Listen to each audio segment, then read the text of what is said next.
Mr. Edogawa's TV Classroom. Archetypes, the structure of the psyche.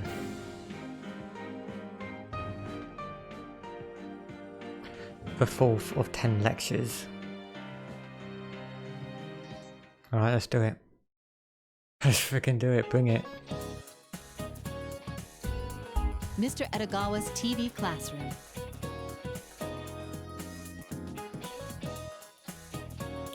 I like how it just hangs there for a moment. Hello there everyone, it's time for Mr. Edogawa's TV Classroom. Everyone loves Jungian psychology, an invitation to the you that you don't know. Avoiding the eyes of the underground world order. Here comes our fourth installment. Archetypes, the structure of the psyche. You want to know more about that world order I just mentioned? I'll tell you about it later. Let's begin the lecture.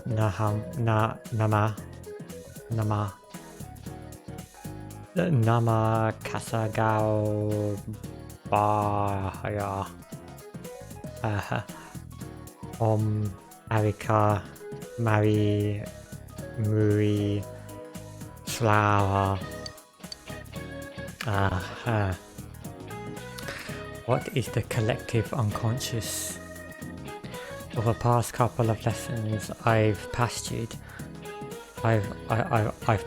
you with explanations of the unconscious, so I think that I've at least succeeded in snapping you out of the delusion that you're the ruler of your own mind. Today we'll further our knowledge, so let's focus our studies on the unconscious, particularly collective unconscious. The ability to recognize in the collective unconscious.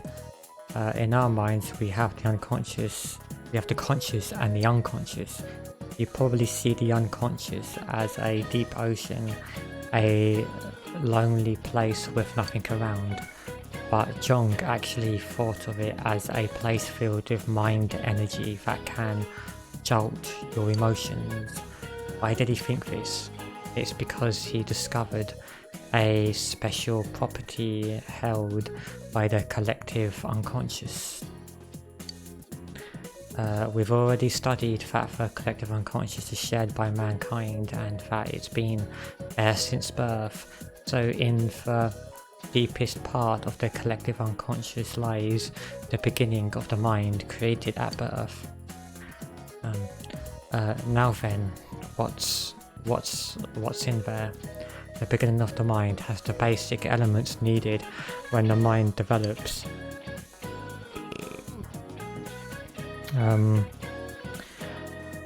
The power of the mind, the ability to recognize patterns.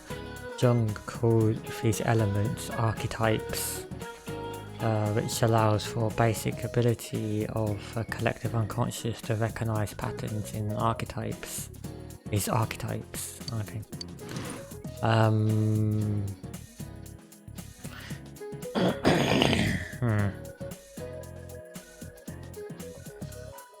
Okay. Jung says that the collective unconscious is made up of archetypes. Archetypes form the collective unconscious. Archetypes.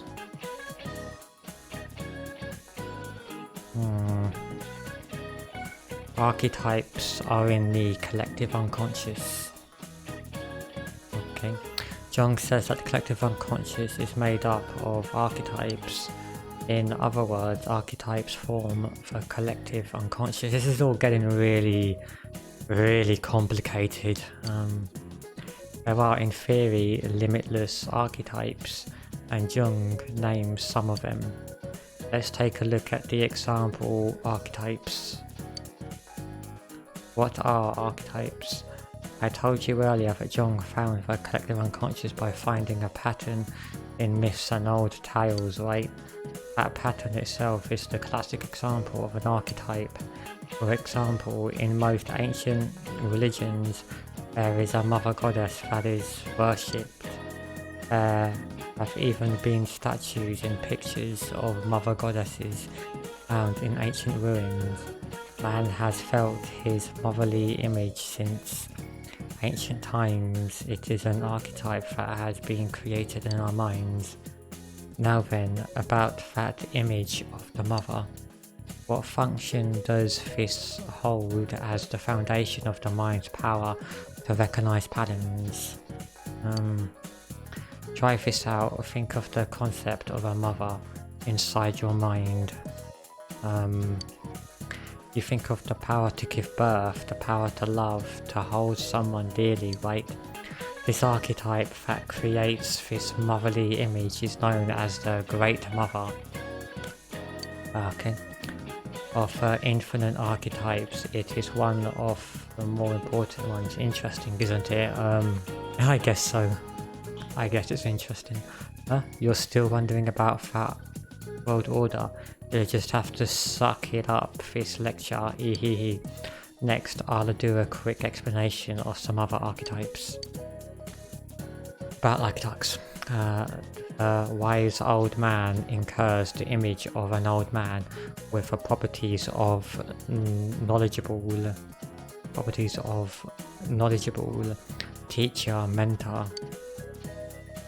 Then there's the shadow, which is mentioned before. This is also an archetype. Oh my god. My god. The shadow archetype is a dark figure and represents the properties of the hated, things you don't want to have or be. Just like shadows, we have personas coming from the word for mask. This again is an archetype from the imagery of hiding one's own face. Its property is your role in society. And one unique group of archetypes include the female anima and male animus. Images are found only in males and females respectively and depend on gender. I'm only giving a few examples, but as you can see, archetypes are incredibly rich in variety. Boy, today's lesson was a doozy, wasn't it? Are all my lessons like this? Maybe so. Well, I'll make your quiz easy. At the very least. Get your buttons ready. Are you ready? Alright, I ask thee, what function do archetypes have within the mind? Shit.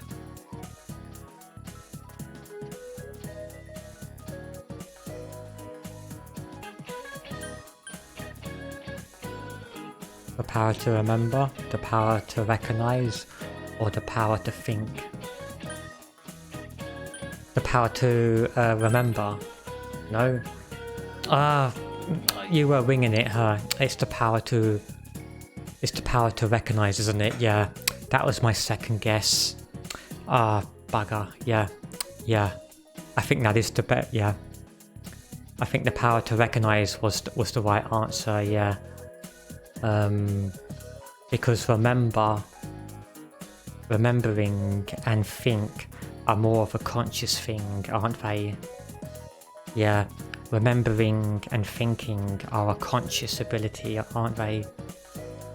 While recognizing is more of a subconscious thing, right? I don't know, whatever. Archetypes aren't about the power to remember, but to recognize. Make sure you remember this, okay? Archetypes are the center of Jungian psychology. The idea of the archetype is the central theory of Jungian psychology. I'm not going to ask you to master the details, but I hope you can get the basics down. Starting next time, I'm going to go into in-depth descriptions of some of these archetypes. Jung and mythology. Some of you may have noticed by now, but I've mentioned ties of the mind to mythology several times in order to explain Jung's theories. Many myths and analyses of them are brought up. You can say that mythology is a key point of Jungian psychology. I think the general opinion of mythology is folklore based off history, with a lot of fantasy thrown in. Yeah, I'll agree with that, but it seems that Jung sees myths as stories that are reflected and born from the minds of people. To oversimplify it, gods and demons were created by the human mind. It's a hard idea for religious-minded people to swallow, but that was the central idea. Phew. Now then, it looks like our time here is up. That's it for today.